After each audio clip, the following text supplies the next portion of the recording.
ನಿಜವಾಗ್ಲೂ ಕೂಡ ಬಹಳ ದುರಂತವನ್ನ ಪೊಲೀಸ್ ಇಲಾಖೆಯಲ್ಲಿ ನಡೆದಿರುವಂಥದ್ದು ಕೂಡ. ಇಲ್ಲಿವರೆಗೆ ಇಂಥ ಘಟನೆ ಯಾವತ್ತೂ ಹಗರಿಬೊಮ್ಮನಹಳ್ಳಿ ಪಟ್ಟಣದ ಸ್ಟೇಷನ್ನಲ್ಲಿ ನಡೆದಿರಲಿಲ್ಲ. ಈ ತಾಲೂಕು, ಈ ಕ್ಷೇತ್ರಕ್ಕೆ ಒಂದು ಕಳಂಕ ತರುವಂತ ಕೆಲಸವನ್ನ ಇವತ್ತು ಪೊಲೀಸ್ ಇಲಾಖೆಯ ಸಿಬ್ಬಂದಿಗಳು ಮಾಡಿರುವಂಥದ್ದು. ಖಲೀಲ್ ಅನ್ನೋರು ಅವರು ಸಣ್ಣ ಪುಟ್ಟ ಜಗಳ, ಅವರು ಮಡದಿಯೊಂದಿಗೆ ಮನೆ ವಿಚಾರಕ್ಕೆ ಒಂದು ಸಣ್ಣ ಪುಟ್ಟ ಜಗಳ. ಆ ಸಂದರ್ಭದಲ್ಲಿ 112 ಅದಕ್ಕೆ ಕಾಲ್ ಮಾಡ್ತಾರೆ. ಕಾಲ್ ಮಾಡಿ ಹಿಂದೆ ಜಗಳ ಆಗ್ತಾ ಇದೆ ಅಂತ ಹೇಳಿ ಹೇಳ್ತಾರೆ, ಕರ್ಕೊಂಡು ಹೋಗ್ತಾರೆ. ಅಲ್ಲೇ ಬುದ್ಧಿವಾದ ಹೇಳಿ ಮನೆಗೆ ವಾಪಸ್ ಕಳಿಸ್ಬೋದಾಗಿತ್ತು. ಅಲ್ಲಿಂದ ಕರ್ಕೊಂಡು ಬಂದು ರಾತ್ರಿ ಸುಮಾರು 12 ಗಂಟೆ ಸುಮಾರು ಅಲ್ಲಿ ಒಳಗೆ ಲಾಕಪ್ನಲ್ಲಿ ಹಾಕಿ ಕೆಬ್ಬಣದ ಪೈಪಿಂದ ಅಲ್ಲಿ ಅವರ ತೆರೆಗೆ ಪೆಟ್ಟನ್ನು ಬೀಳುತ್ತೆ, ಹೊಡಿತಾರೆ, ಅವ್ರನ್ನ ಹಿಂಸೆ ಮಾಡ್ತಾರೆ. ಆ ಸಂದರ್ಭದೊಳಗ ಅವರ ಮಡದಿಯವರು ಕೂಡ ಪೊಲೀಸ್ ಸ್ಟೇಷನ್ಗೆ ಹೋಗ್ತಾರೆ. ಗಂಡನ್ ಕರ್ಕೊಂಡು ಹೋಗಿದ್ದಾರೆ, ನಾವೇನೋ ಸಣ್ಣ ಪುಟ್ಟ ವಿಚಾರಕ್ಕೆ ನಾವೇನೋ ಜಗಳ ಹಾಕೊಂಡಿದ್ವಿ, ಬುದ್ಧಿವಾದ ಹೇಳಿ ನೀವು ಕಳಿಸ್ಬಿಡಿ ಅಂತ ಹೇಳಿ ನಾನು ಹೇಳ್ಕೊಂಡಿದ್ದೆ ಅಂತ ಹೇಳಿ ಅವ್ರ ಮಡದಿಯವರು ಹೇಳ್ತಾರೆ. ಇವ್ರು ಇಲ್ಲ, ಬಿಟ್ಬಿಡಿ ನನ್ನ ಗಂಡನ್ನ, ನಾವೇನೋ ಸಣ್ಣ ಪುಟ್ಟ ವಿಚಾರಕ್ಕೆ ಏನೋ ಜಗಳ ಹಾಕೊಂಡಿದ್ವಿ, ನೀವು ಅಷ್ಟೇ ಗದರ್ಸಿ ಕಳಿಸಿ ಅಂತ ನಾನು ಹೇಳಿದ್ದೆ ಅಂತ ಹೇಳಿ ಇವರು ಅವ್ರನ್ನ ಹಿಗ್ಗಾಮುಗ್ಗ ಹೊಡೆದ್ಬಿಟ್ಟು ತೆಲಿಗೆ ಪೆಟ್ಟಾಗಿ ಮೆದುಳಿಗೂ ಕೂಡ ಪೆಟ್ಟಾಗಿ ರಕ್ತ ಹೊರಗೆ ಬರುತ್ತೆ, ಮೂಗಿಂದ, ಬಾಯಿಯಿಂದ, ಕಿವಿಯಿಂದ. ಈ ಕಿವಿ ಓಪನ್ ಆಗುತ್ತೆ, ಆಪರಿ ರಕ್ತ ಹೊರಗೆ ಬರುತ್ತೆ. ನಂತರ ಏನ್ ಮಾಡ್ತಾರೆ, ಅವ್ರ ಮಡದಿಯವರು ಇಲ್ಲ ನನ್ನ ಗಂಡನ ಕಳಿಸಿ ಅಂತ ಹೇಳ್ತಾರೆ. ಅವರು ಹೊಡಿತಾ ಇರೋದು ಅವ್ರಿಗೆ ಹೊರಗೆ ಕಳಿಸ್ತಾ ಇರುತ್ತೆ. ಇಲ್ಲ, ನನ್ನ ಗಂಡನ ಹೊಡಿತಾ ಇದ್ದೀರಿ, ನೀವು ಹೊರಗೆ ಕಳಿಸಿ, ನಾವು ಹೋಗ್ತೀವಿ ಮನೆಗೆ. ಇಲ್ಲ, ನಿನ್ನ ಗಂಡ ಇಲ್ಲಿ ಇಲ್ಲ ಅಂತ ಹೇಳ್ತಾರೆ. ಮನೆಗೆ ಕಳ್ಸಿವಿ, ನಿನ್ ಗಂಡ ಇಲ್ಲ ಅಂತ ಹೇಳಿ ಗದರ್ಸಿ ಆ ಎಮ್ಮನ್ನ ಹೊರಗೆ ತಳ್ತಾರೆ. ಆ ಎಮ್ಮ ಅಲ್ಲಿ ಗೇಟ್ ಹತ್ರ ನಿಂತ್ಕೊಳ್ಳುತ್ತೆ. ಗೇಟ್ ಹತ್ರ ನಿಂತಾದ ನಂತರ ಸುಮಾರು 1-2 ಗಂಟೆ ಸುಮಾರು ಮಧ್ಯರಾತ್ರಿ 2-2:30 ಸುಮಾರು ಏನ್ ಮಾಡ್ತಾರೆ, ಮತ್ತೆ ನೋಡ್ತಾರೆ 2:45-3 ಗಂಟೆ ಸುಮಾರು ಅವ್ರನ್ನ ಹೊರಗೆ ತಗೊಂಡು ಬರ್ತಾರೆ. ಡೆಡ್ ಬಾಡಿ, ಅದು ರಕ್ತ ಎಲ್ಲ ಸೋರ್ತಾ ಇರತ್ತೆ, ಮೈ ತುಂಬಾ ರಕ್ತ ಸೋರುತ್ತೆ. ಅಲ್ಲೇ ಅವರು ಪ್ರಾಣವನ್ನು ಒಳಗೆ ಬಿಟ್ಟಿರ್ತಾರೆ ಅವರು ಲಾಕಪ್ನಲ್ಲಿ. ಇಲ್ಲ, ನನ್ನ ಗಂಡನ್ನು ಕೊಂದು ಬಿಟ್ರಲ್ಲ ಅಂತ ಒಯ್ಕೊಳ್ತದ ಅವ್ರ ಮಡದಿಯವರು. ಅದು ಒಯ್ಕೊಳ್ಳೋ ಸಂದರ್ಭದಲ್ಲಿ ಅದಕ್ಕಿಂತ ಮುಂಚೆ ಒಂದು ಟಾಟಾ ಏಸ್ ಗಾಡಿ ಕೂಡ ಕರ್ಕೊಂಡಿರ್ತಾರೆ. ಅದನ್ನ ತಗೊಂಡು ಅಟ್ಲೀಸ್ಟ್ ಅದನ್ನ ಹಂಗಾರ ಇಟ್ಟಿಲ್ಲ, ಅದನ್ನ ಜಾಡಿಸಿ ಯಾವುದಾರ ಒಂದು ವಸ್ತು ನಾವು ಯಾವ ರೀತಿ ಒಸಿತೀವಿ ಆ ರೀತಿ ಒಸಿತಾರೆ. ಅದರಲ್ಲಿ ಹೊಸದು ಸೀದಾ 3:14 ಹಾಸ್ಪಿಟಲ್ಗೆ ಒಯ್ತಾರೆ. ಒಂದು ಒಯ್ದು ಬಿಟ್ಟು ಬಾಡಿ ಹೊರಗಿರುತ್ತೆ ಹಾಸ್ಪಿಟಲ್ ಹೊರಗಡೆ. ಒಬ್ಬ ಪೆದೆ ಹೋಗಿ, ಪೊಲೀಸ್ ಪೆದೆ, ಅವ್ರು ಹೋಗಿ ಇವ್ರನ್ನ ಡಾಕ್ಟರ್ ರಾಜಶೇಖರ್ ಅನ್ನೋರು ನೈಟ್ ಡ್ಯೂಟಿನಲ್ಲಿ ಇರ್ತಾರೆ.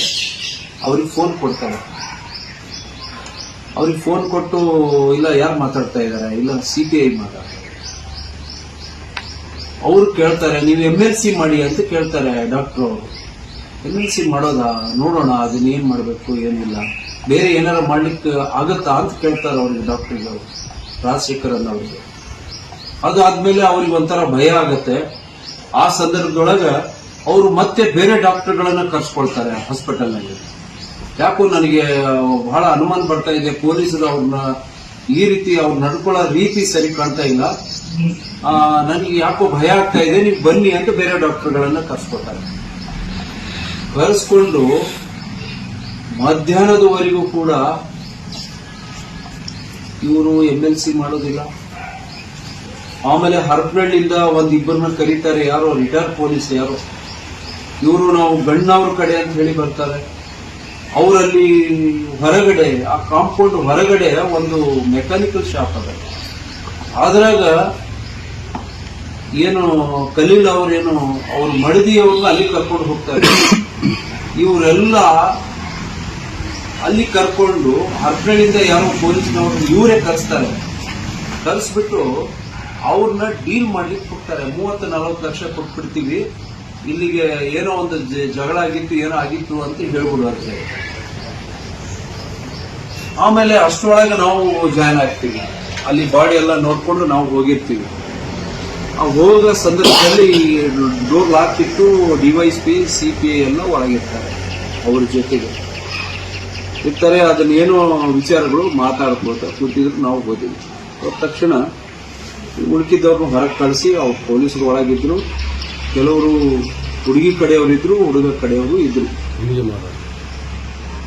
ಇದ್ದಾಗ ಏನಾಯ್ತು ನಿಜ ಹೇಳಮ್ಮ, ಸತ್ಯತೆ ಗೊತ್ತಾಗ್ಬೇಕು. ಇದನ್ನ ಯಾರದೇ ಫೋರ್ಸ್ ಇಂದಾಗ್ಲಿ, ಯಾರು ಕೇಳ್ತಾರ ಅನ್ನುವಂಥದ್ದಾಗ್ಲಿ, ಆಮಿಷಕ್ಕೆ ಒಳಗಾಗಿ ಏನೋ ಒಂದು ಭಯದಿಂದಾಗ್ಲಿ ಇನ್ನೊಂದಾಗ್ಲಿ ಹೇಳೋದಾಗ್ಲಿ ಹೇಳ್ಬೇಡಿ. ನೀವು ನಿಜ ಹೇಳಿ. ನಿಮ್ ಯಾರ್ದು ಭಯ ಕೂಡ ನೀವು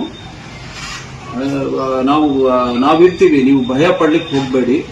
ಇರೋದು ವಾಸ್ತವಾಂಶ ಹೇಳಿ, ನಡೆದಿದ್ದೇನು ಘಟನೆ ಅದು ನಿಜ ಹೇಳಿ ಅಂತ ನಾವು ಕೇಳಿದ್ವಿ. ಕೇಳಿದಾಗ ಅವರೆಲ್ಲ ವಿವರಿಸಿದ್ರು ವಿಷಯಗಳನ್ನು. ಅದನ್ನು ಕೂಡ ವಿಡಿಯೋ ಮಾಡಿದೆ ನೋಡಿ. ಆ ವಿಡಿಯೋ ಎಲ್ಲ ಮೀಡಿಯಾ ಸ್ನೇಹಿತರಿಗೆ ಮುಟ್ಟಿರ್ಬೇಕಂತ ಅನ್ಕೊಂಡಿದ್ದೀನಿ ನಾನು.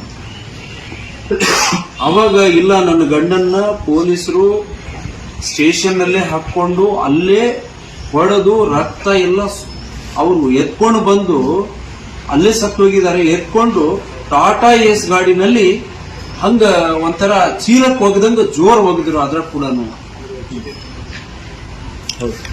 ಅಂತ ಅವ್ರ ಮಡದಿಯವ್ರು ಹೇಳಿದ್ರು. ಇವೆಲ್ಲ ಆದ್ರೂ ಕೂಡ ಇವತ್ತು ಪೊಲೀಸ್ ಸ್ಟೇಷನ್ ಜವಾಬ್ದಾರಿ ಯಾರ್ದಿರುತ್ತೆ? ಸರ್ಕಲ್ ಇನ್ಸ್ಪೆಕ್ಟರ್ ಇರ್ತಾರೆ, DYSP ಜವಾಬ್ದಾರಿ ಇದೆ. ಇವ್ರು ಏನ್ ಮಾಡ್ತಾ ಇದ್ರು? PSI ಅವರು ಇಲ್ಲ, ಟ್ರಾನ್ಸ್ಫರ್ ಆಗಿದೆ. ಇವರೆಲ್ಲ ಏನ್ ಮಾಡ್ತಾ ಇದ್ರು?